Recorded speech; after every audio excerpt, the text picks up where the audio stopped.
Halo semuanya, kembali lagi bersama kami dalam podcast mata kuliah Peradilan Tata Usaha Negara. Pada podcast pada malam hari ini, kami akan membahas terkait dengan putusan Peradilan Tata Usaha Negara Jakarta nomor 59-G-LH-2023-PT UN Jakarta. Sebelum itu, saya sudah bersama dengan narasumber yang akan membahas terkait dengan keputusan tersebut. Perkenalkan, saya Cornelis Nelsar Tom Emburai sebagai host pada malam ini yang akan memandu jalannya podcast pada malam hari ini. Baik, perkenalkan saya Wanda Mardia Syahria Atapukan. Perkenalkan, nama saya Lulul Lashifa Huwaidakoho. Perkenalkan, nama saya Weslin Putra Altia Makandolo. Perkenalkan, nama saya Setiawan Yumuranisau. Dan perkenalkan, nama saya Jevita Firanti Greslin Mata. Selamat menyaksikan. Gugatan Sulaiman Amnahas terhadap keluarga Tombona terkait sebidang tanah yang terletak di Desa Oil Tua RT 16 RW 7 Kecamatan Taibenu Kabupaten Kupang saat ini disidangkan pada Pengadilan Tata Usaha Negara Kupang. Sidang yang digelar pada hari Senin 1 November 2021 dengan agenda mendengar keterangan saksi dari pihak penggugat dihadiri oleh kedua belah pihak termasuk pengacara masing-masing dan juga staf dari Badan Pertanahan Nasional Kabupaten Kupang. Seperti apa keterangan saksi di ruang persidangan? Selengkapnya simak liputan kami yang berikut ini. Baik, setelah kita menonton cuplikan dari persidangan di Peradilan Tata Usaha Negara, sekarang kita masuk kepada putusan PT UN Jakarta nomor 59-G-LH-2023-PT UN Jakarta. Saudara Wanda, coba bisa jelaskan bagaimana latar belakang sengketa yang terjadi dalam Peradilan Tata Usaha Negara di Jakarta.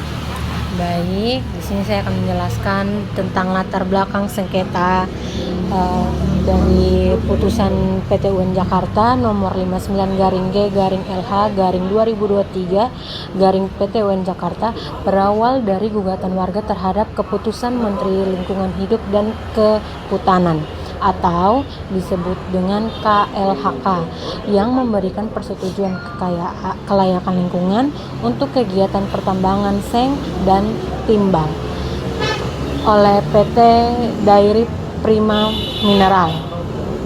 Para penggugat adalah masyarakat lokal di Kabupaten Dairi, Sumatera Utara yang merasa akan terkena dampak langsung dari rencana tambang tersebut. Mereka berargumen bahwa keputusan menteri tersebut cacat yuridis karena tidak mempertimbangkan secara benar risiko lingkungan yang sangat besar. Dalam putusannya, Majelis Hukum PT UN menilai bahwa objek sengketa yaitu SK Menteri dengan nomor SK 854-MN-LHK-PLA-4-8-2022 tertanggal 11 Agustus 2022 memang merupakan keputusan tata usaha negara yang bisa digugat karena mengandung dampak administratif yang konkret bagi para penggugat. Oke, baik, terima kasih. Sekarang kita sudah kedatangan narasumber yang kedua, yakni Saudara Weslin. Saudara Weslin, apa kabar? Baik, Nelsar. Baik, Saudara Weslin, saya ingin bertanya terkait dengan putusan yang sementara kita bahas ini terkait dengan putusan PT UN Jakarta nomor 59-G-LH-2023-PT UN Jakarta. Bagaimana cacat yuridis terkait dengan keputusan tata usaha negara? Baik, yaitu salah satu poin utama putusan adalah bahwa SK Menteri dinyatakan cacat yuridis. Majelis Hakim menyimpulkan bahwa Menteri tidak menjalankan kewajiban hukum secara tepat ketika mengeluarkan keputusan kelayakan lingkungan tanpa terlebih dahulu mempertimbangkan dengan seksama dampak penting yang akan ditanggung masyarakat sekitar. Hakim menekankan bahwa prosedur analisis AMDAL atau analisis mengenai dampak lingkungan dan mekanisme evaluasi risiko harus dilaksanakan dengan cermat, terutama untuk proyek pertambangan yang rentan menyebabkan kerusakan serius. Karena dalam putusan Menteri dianggap lalai dalam mekanisme pengkajian dan persetujuan. Maka persetujuan tersebut bertentangan dengan norma perundang-undangan lingkungan. Lebih lanjut, kesalahan yuridis ini tidak bersifat administrasi ringan, tetapi juga serius karena berimplikasi pada potensi pencemaran B3 atau bahan beracun berbahaya dan perubahan bentang alam yang bisa merugikan masyarakat sekitar. Karena itu, majelis hakim menyatakan keputusan harus dibatalkan demi hukum. Sekian. Oke, baik, Saudara Wesley. Sekarang kita masuk kepada narasumber yang ketiga. Di sini sudah ada bersama dengan saya, yakni Saudara Iwan. Saudara Iwan, selamat malam. Selamat malam, host. Baik, Saudara Iwan, saya ingin bertanya sedikit bagaimana pengaruh putusan terhadap aktivitas pertambangan.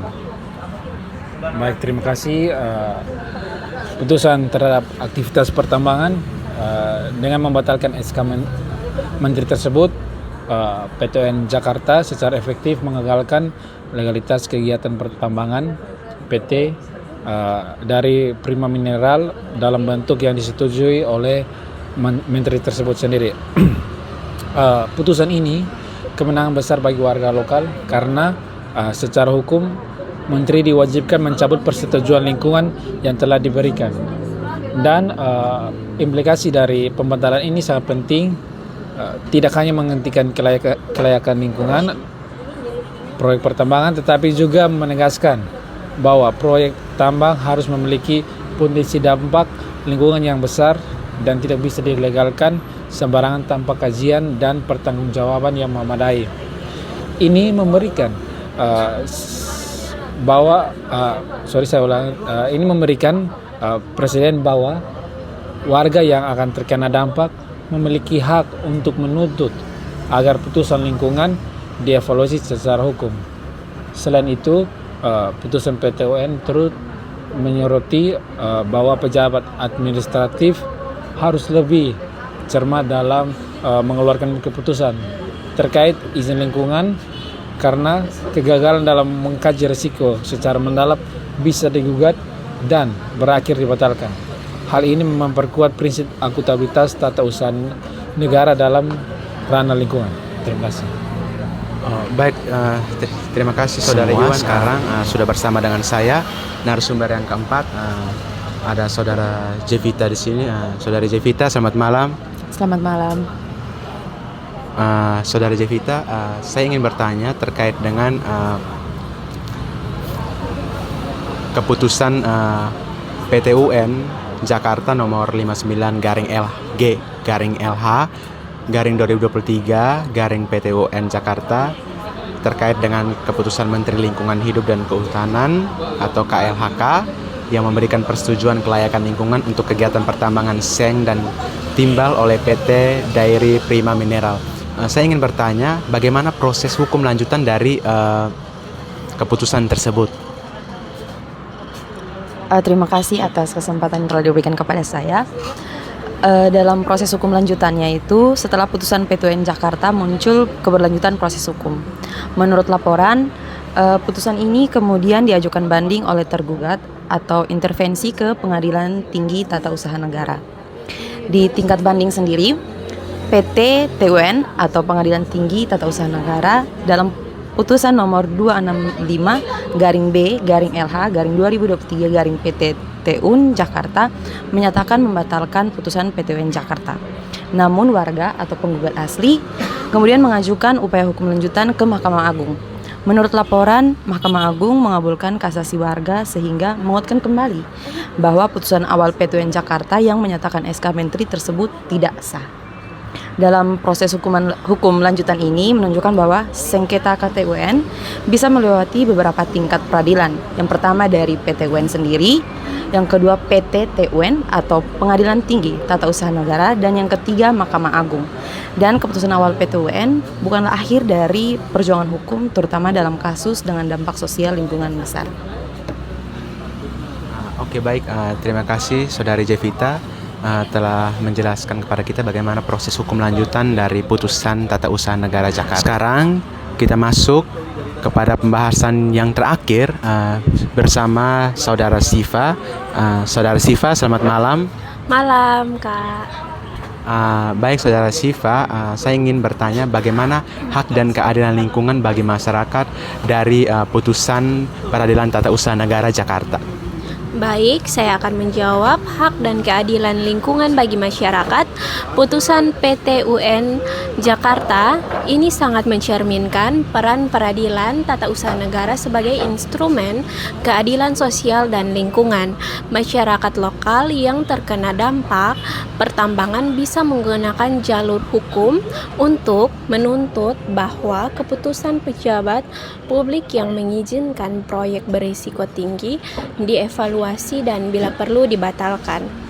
Hal ini juga memperlihatkan bahwa hak warga atas lingkungan hidup yang layak diakui secara yuridis. Majelis Hakim menegaskan bahwa keputusan administratif yang menyetujui aktivitas pertambangan dengan resiko tinggi tidak bisa diambil sembarangan. Harus ada pertimbangan mendalam mengenai dampak lingkungan dan masyarakat. Selain itu, putusan ini memberikan sinyal kepada pejabat pemerintah dan calon investor bahwa keputusan izin lingkungan bukan sekadar izin formal, tapi harus benar-benar didasarkan kajian lingkungan yang sah dan transparan. Jika tidak, masyarakat bisa menggugat dan peradilan dapat mencabut keputusan tersebut demi melindungi hak-hak warga. Sekian. Baik, terima kasih Saudara Siva.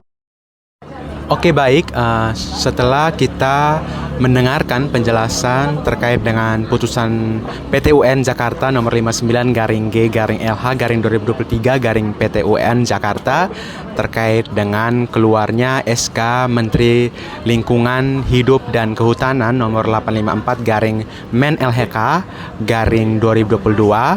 Sekarang saya akan memberikan kesimpulan terkait dengan putusan dari PT UN Jakarta.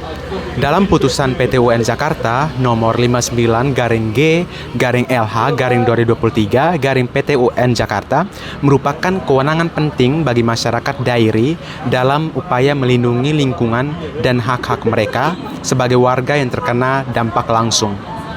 Majelis Hakim menyatakan bahwa SK Menteri Lingkungan Hidup dan Kehutanan nomor 854-Men-LHK-2022 mengalami cacat yuridis karena proses penerbitannya tidak memperhitungkan risiko lingkungan penting, terutama potensi akan adanya pencemaran dan perubahan bentang alam.